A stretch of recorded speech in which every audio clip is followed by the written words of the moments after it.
and we did not succeed. We proceeded until we made Uhuru Kenyatta president in 2013, and he became speaker. I joined him as a member of parliament in the 12th parliament, and we've been very close. Then we looked for government together, we were in the same cabinet. What JB has written here, especially the latter part, is true. And in the cabinet we served under Gidenji. JB and I were the only true, honest people.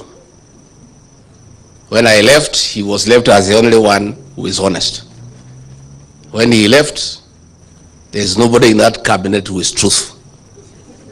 The rest are flower girls and yes sir. And this is a good story, and these stories must be told. I will be telling mine, but not now, I'm too busy. I have some work to do. But I'll be doing a good work on the root of betrayal as we go on.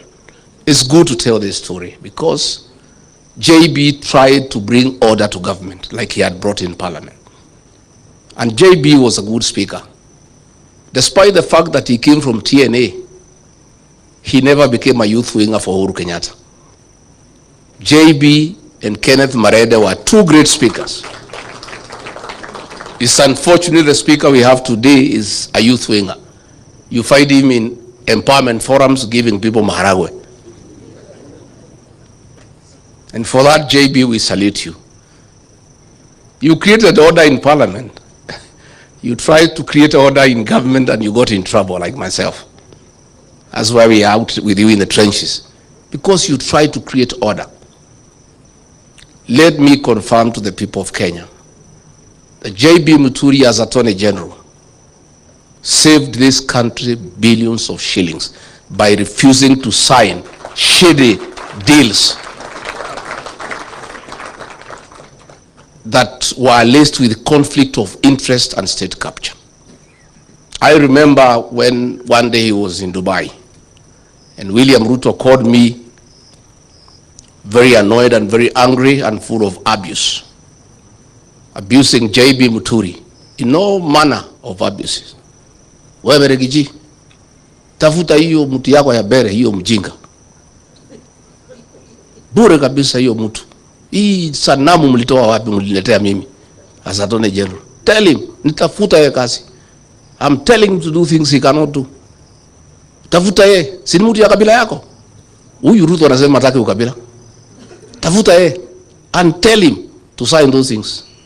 Hey, I called JB. Hey, AG, where? Boss is burning. He is all over. Kwani umefanya nini? What have you done, my brother? You are in trouble.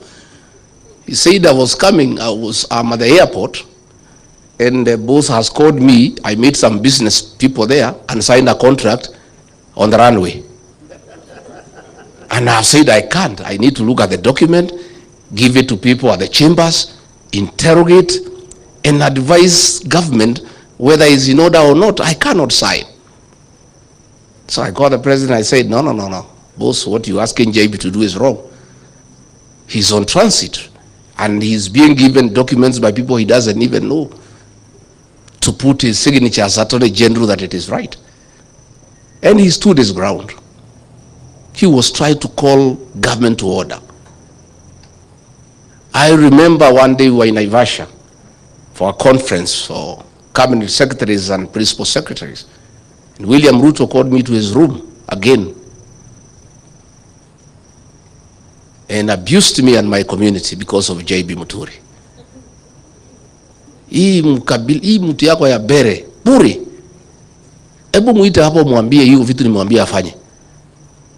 And he should not tell me anything. I'm the president. I am not a lawyer, but I'm the president. What I want must be done in this country. Can you look for him and you get back here uniambie? So nikatafuta JB, nikaita yeye kwa room yangu. JB, again wewe, you have robbed my boss the wrong way. What's the problem? JB said he is asking me to sign a deal to buy land with the funds from the Settlement Trust Fund, SFT, for putting up an industrial park. This fund, by law, you can only buy land to settle squatters, to settle Kenyans who are landless. You cannot use it to buy land for any other purpose. I cannot do it as Attorney General. Please tell him I will not do it. So I went back to him, I said, it cannot be done. And he has explained to me, and I agree 100%. So when J.B. Muturi says we need to call the country to order, he has lived those words. And he was my soulmate in cabinet, because he was only the truthful person who is fearless. One day, when they are in cabinet committees, the president had tasked his tribesmen there in cabinet to keep him informed on the deliberations in cabinet committee by text.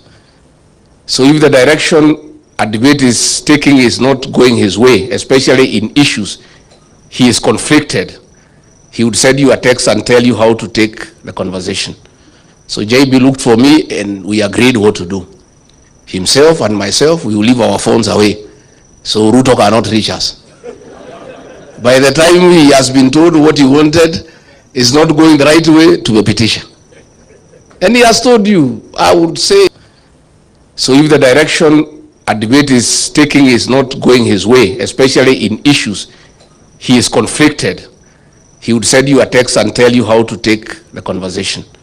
So JB looked for me and we agreed what to do. Himself and myself, we will leave our phones away so Ruto cannot reach us.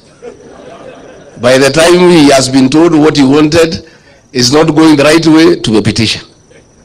And he has told you, I would say, I rose finance bill, everybody.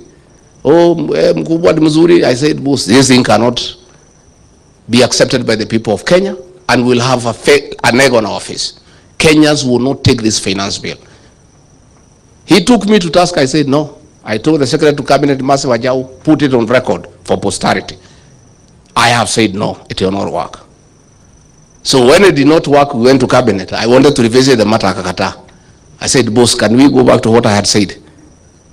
After the agencies brought a problem. The worst, of course, is when JB's child was abducted by the National Intelligence Service. And he called me, William Ruto was out of town, and said, Deputy President, my son has been abducted. I'm talking to everybody, they are taking me in circles. This is not acceptable. And for your information, if your child is missing and is suspected to be the hands of the police or security agents,